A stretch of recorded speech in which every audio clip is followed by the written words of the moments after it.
Good day everyone, I am Nathaniel Pilapil and today I will be presenting a comprehensive case study on advanced liver cirrhosis, focusing on its pathophysiology, assessment, diagnostic, nursing management, client education, and reporting. But before that, I'll present first an overview of advanced liver cirrhosis, a serious and progressive condition that represents the final stage of the chronic liver disease. To understand how advanced cirrhosis develops, we first need to look at what happens to the liver over time. There is an organ in our bodies carrying out over 500 vital functions, and this is liver, the chemical factory of your body, tirelessly detoxifying your blood, storing essential vitamins, and metabolizing your food into energy. But what happens when this mighty organ is pushed to its limits? When the bare power to regenerate is compromised?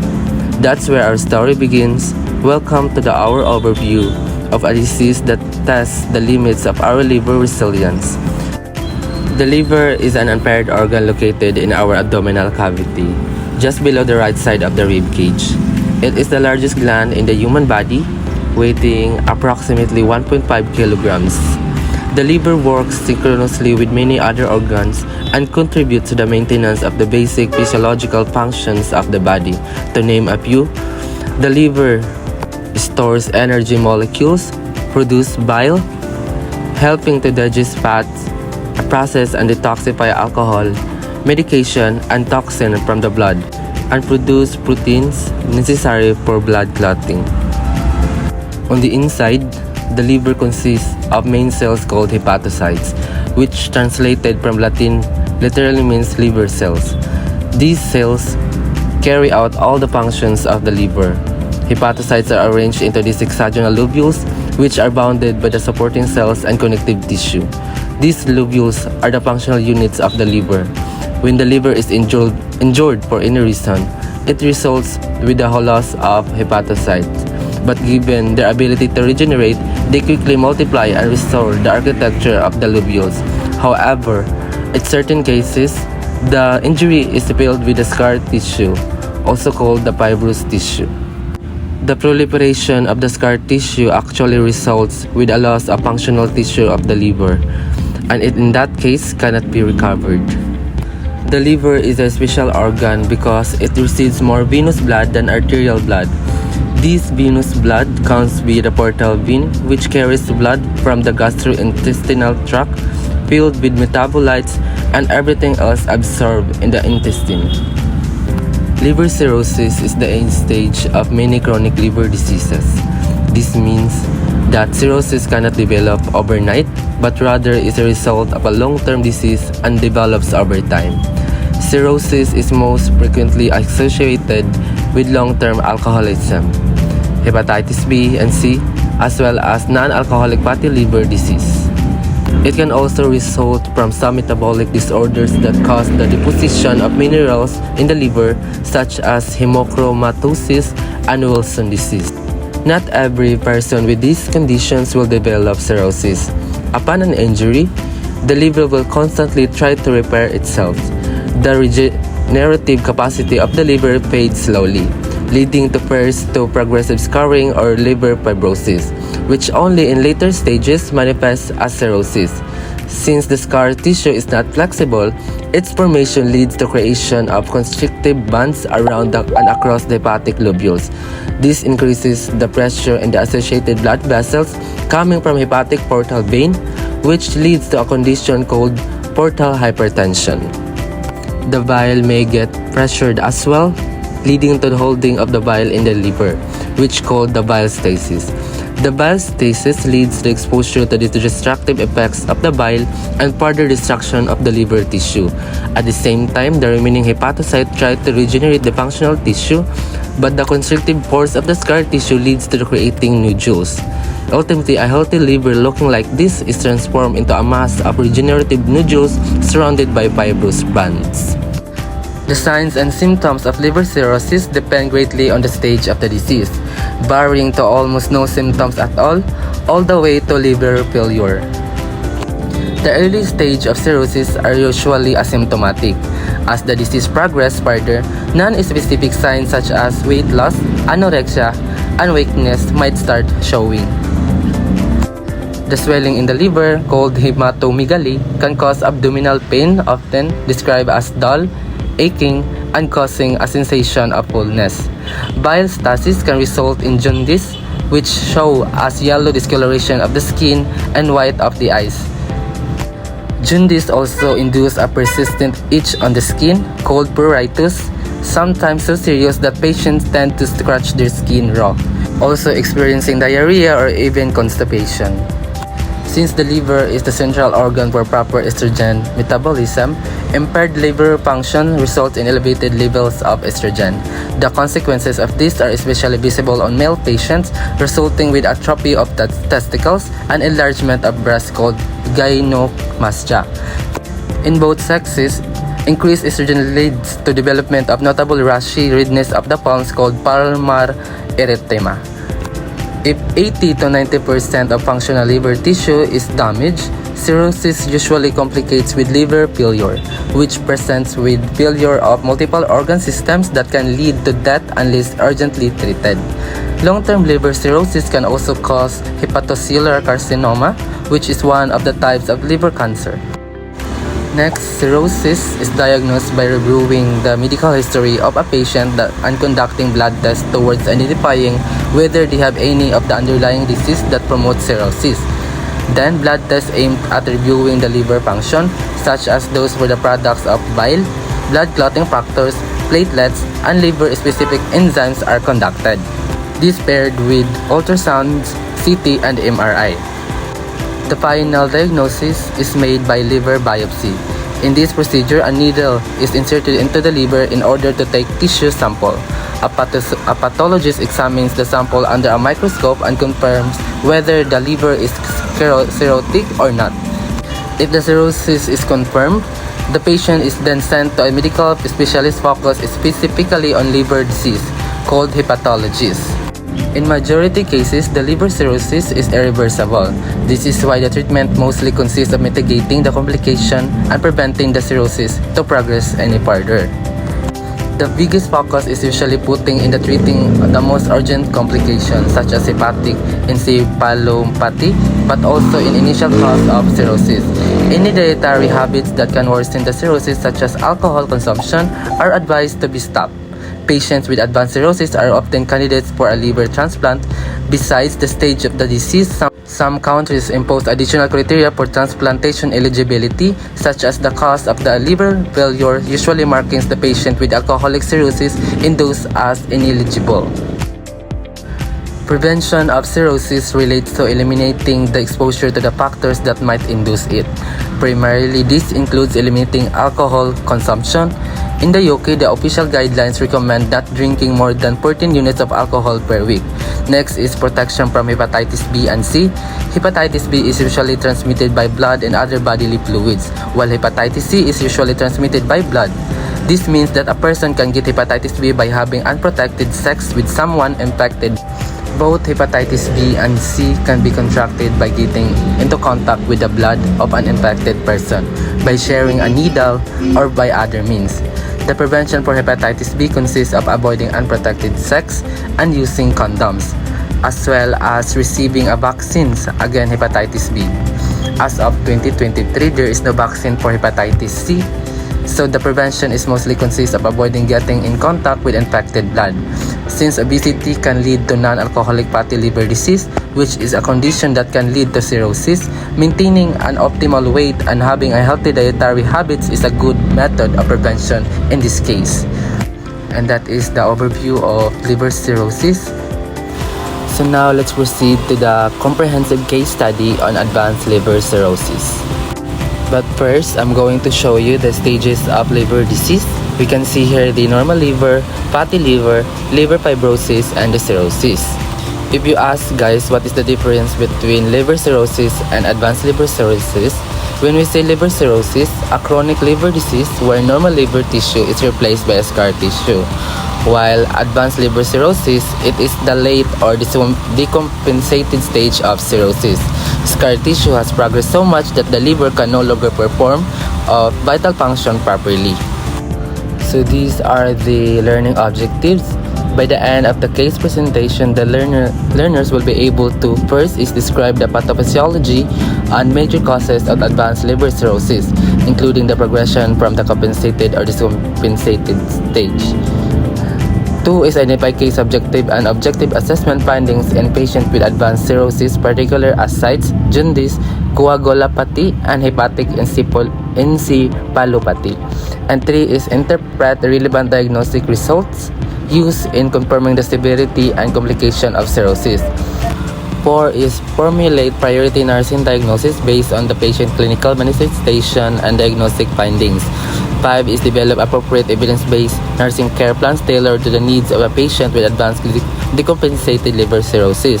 And 6 is implement therapeutic intervention including nursing, pharmacologic, and procedural strategies for managing ascites, varices, SBP, and hepatic encephalopathy. 7 is provide effective client and family education focusing on lifestyle modification, medication adherence, warning signs, and long-term disease management. And 8 is evaluate outcomes of nursing care provided based on improvement in symptoms, laboratory values, and function status.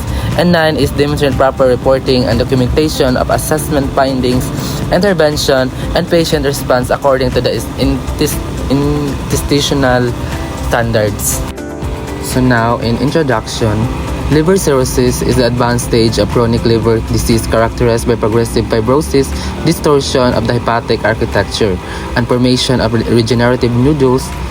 It is considered a major global health burden, responsible for more than 2 million deaths per year worldwide, with complications such as portal hypertension, hepatic encephalopathy, ascites, and variceal bleeding being leading causes of morbidity and mortality.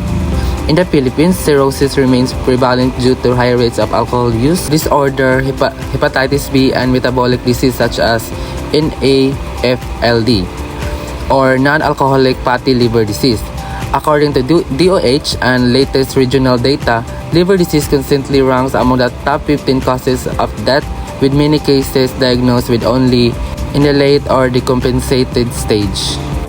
So in case analysis, this case focuses on Mr. JR, a 50-year-old male from Davao City who presented with worsening abdominal distension, dizziness, and progressive functional decline. His history of chronic alcohol consumption, weight loss, bilateral leg edema, and jaundice, along with the laboratory findings showing elevated bilirubin, prolonged PT or INR, and hypovolemia are consistent with advanced decompensated liver cirrhosis. So the case highlights the importance of early recognition of complications such as ascites, coagulopathy, and hepatic encephalopathy, which significantly impact prognosis. Comprehensive assessment, timely intervention, and coordinated nursing care are vital in preventing further deterioration, improving quality of life, and preparing the patient and family for long-term management or potential liver transplant evaluation. So in patient profile, name of the patient is Mr. JR, 52 years old, male, and it is married. Address is Davao City. Date of admission November 2025. Attending diagnosis is advanced liver cirrhosis decompensated. Chief complaint is lumulobot yan ko at parang nahihilo ako for 3 days.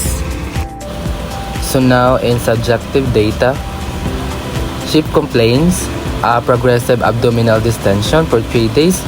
It suggests worsening ascites, a common signs of decompensated cirrhosis. And next is fatigue and weakness because due to poor liver function, anemia, and malnutrition, and also occasional confusion and forgetfulness. It is an early sign of hepatic encephalopathy caused by toxin buildup, and also decreased appetite, and also dark tarry stool, and also it indicates upper GI bleeding likely from esophageal varices. And lastly is pruritus, especially at night, due to bile salt accumulation from impaired bile excretion.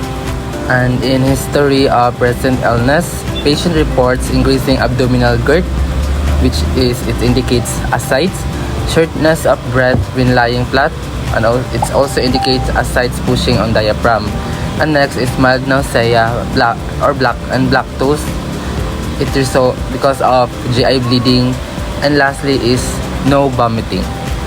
Also, wipe reports that it increasing irritability and sleep reversal, typical in hepatic encephalopathy. And also slight hand tremors. And in past medical history, first is chronic hepatitis B for 10 years. For follow-up, it is the main cause of cirrhosis progression. And next is history of jaundice and esophageal varices. It treated for 1 year ago. And also poorly controlled hypertension. In social history, first is heavy alcohol use for 20 years, 6 to 8 beers a day, stopped 3 months ago. So it indicates major risk for factor for cirrhosis and variceal bleeding. And also a smoker for 1 pack a day for 20 years. Diet high in salty processed foods. He is a construction worker, and in family history, father died of alcoholic liver disease. And medication at home, first is omeprazole. It is self-medicated. And next is paracetamol, frequent use. It is risky in liver disease. So no antiviral therapy for adherence to hypertension meds. So it contributed to disease progression. So now in objective data, in general appearance, first it ill-looking or lethargic, also confused, oriented only to person, BMI 19 with muscle wasting, and vital signs is BP is 92/58 mmHg.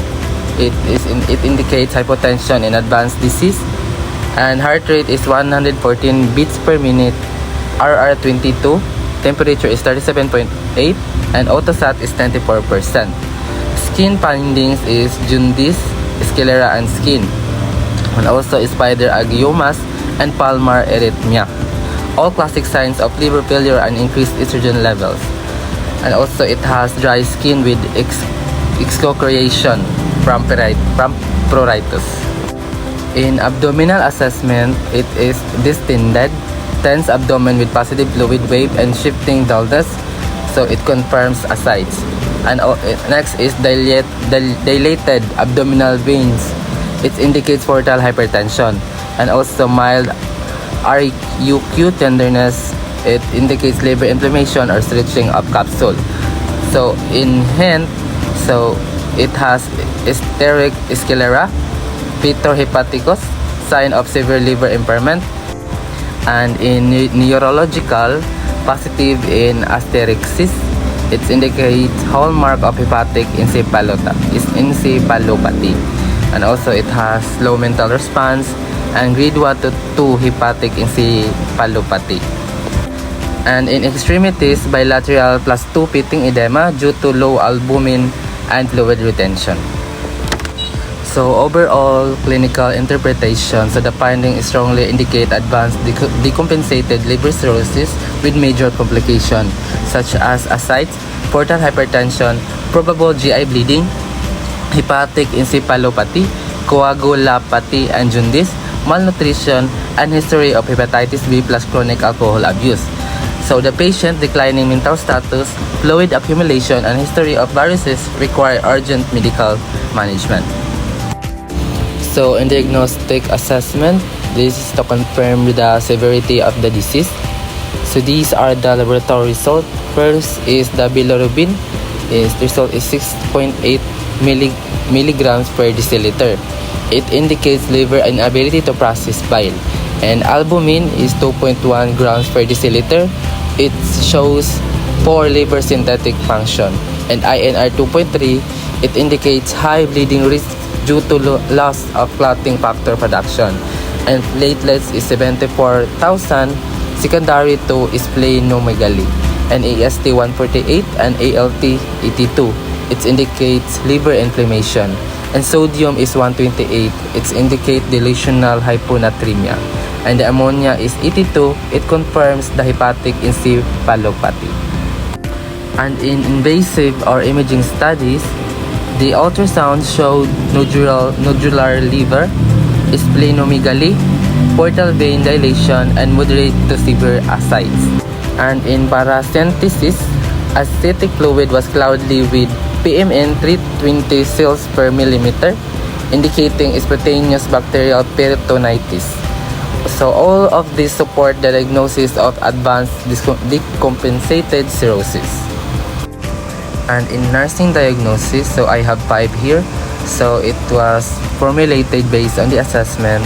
So it is from most priorities to less priorities. So first is risk for bleeding due to portal hypertension, varices, and coagulopathy. And second is excess fluid volume related to hypoalbuminemia and portal hypertension. And third is altered thought processes related to elevated serum ammonia. And 4 is risk for infection related to SBP and reduced liver immunity. And lastly is imbalanced nutrition, less body requirements related to anorexia and early satiety. So now in planning or the goals and expected outcomes, we have 3 here: the short term, the medium term, and the long term. First is the short term, which is it's 24 to 48 hours. First is to reduce abdominal distension. The rationale for this is decreasing the abdominal fluids, reduce pressure on the diaphragm, improves breathing, enhance comfort, and lower the risk of spontaneous bacterial peritonitis. Second is improve mental status. The rationale for this is hepatic encephalopathy can progress rapidly. So improving the mental status indicates that ammonia levels are decreasing and shows a stabilization of neurological function. And 3 is stabilize vital signs. So cirrhotic patients may develop hypotension, tachycardia, or respiratory distress due to fluid shifts, infection, or bleeding. So stable vital signs reflect hemodynamic stability and early control of complication. And last is prevent bleeding. The rationale for this is portal hypertension and varices place the patient at high risk for sudden life-threatening hemorrhage. So early prevention is significantly reduce morbidity and mortality. So now in medium-term goals, 3 to 7 days. First is improve sodium levels. The rationale for this is to correct fluid imbalance and prevent worsening of ascites. And 2 is maintain 2 to 3 soap tools a day with lactulose. The rationale for this is to ensure the ammonia is removed and prevent encephalopathy. So 3 is no recurrence of melena. And the rationale for this is to confirm the GI bleeding is controlled. And for long-term goals, first is improve appetite and nutritional status. So the rationale for this is to support strength and liver recovery. 2 is strengthen the patient understanding of disease management. And the rationale for this is it promotes adherence and prevents complication. And lastly is prepare the client for liver transplant evaluation. The rationale for this is to ensure the readiness for the only definitive treatment. So now let's proceed to implementation. So nursing intervention focus on managing ascites, encephalopathy, bleeding risk, infection, and nutrition. So for ascites, first is daily weights and abdominal girth monitoring, semi-polar position to ease breathing, low sodium diet, strict intake and output, diuretics, spironolactone, and plus furosemide. And for hepatic encephalopathy, first is monitor level of consciousness, check for asterixis, administer lactulose to promote ammonia excretion, implement fall precaution, and last is avoid sedative medication. And for risk of bleeding, is first is avoid unnecessary needle sticks, second is monitor for melena or hematemesis, and last is prepare for possible emergency endoscopy. And for infection, first is administer IV antibiotics such as cefotaximine or ciprofloxacin. Second is monitor fever and abdominal tenderness, and last is maintain aseptic technique. And for nutrition is provide small frequent nutrient-dense meals, and second is collaborate with dietitian, and last is encourage high calorie intake unless HA worsens. And in pharmacological intervention, so for HA is lactulose and rifaximin for encephalopathy. And for the asides is diuretics such as spironolactone and plus furosemide, and also monitor potassium and sodium closely. And antibiotics for SBP such as cefotaximine and ceforaxone, and albumin during paracentesis to prevent HRS. And 4 is propranolol for variceal bleeding prevention. And last is for coagulopathy, vitamin K, it may help minimally. And FF only if active bleeding or for procedures. For procedural or surgical intervention, first is in large volume parenthesis. Second is endoscopic band ligation for varices, and TIPS procedure for refractory cases, and last is evaluation for liver transplant. So for client and family education, I emphasize the following. First is the diet, strict low sodium intake. Second is avoid processed and canned foods, and in lifestyle is absolute no alcohol, avoid NSAIDs and herbal supplements, and smoking cessation. And for medication is importance of taking lactulose correctly. Second is adherence to diuretics and antibiotics. And for warning signs or when to seek help, so confusion or drowsiness, vomiting blood or passing lactose, sudden weight gain or swelling, fever and abdominal pain, and last is reduced urine output. So educating the family is crucial because they often help monitor early signs of complication. In reporting and documentation, so for documentation, I ensure that all vital signs, abdominal girth measurements, stool output, mental status changes, and medication response were accurately recorded. So during the shift and handoff, I use the SBAR format, which is the situation, background, assessment, and recommendation, and also include the family teaching and compliance, such as diet, medication, and return precautions, and also strict alcohol abstinence. So clear documentation ensures continuity of care and early recognition of deterioration. So to conclude this case, it emphasizes how important advanced liver cirrhosis affects multiple body systems and requires coordinated, evidence-based nursing care. Through a timely assessment, accurate interpretation of diagnostic, targeted intervention, and patient education, we can significantly reduce complication and improve patient outcomes.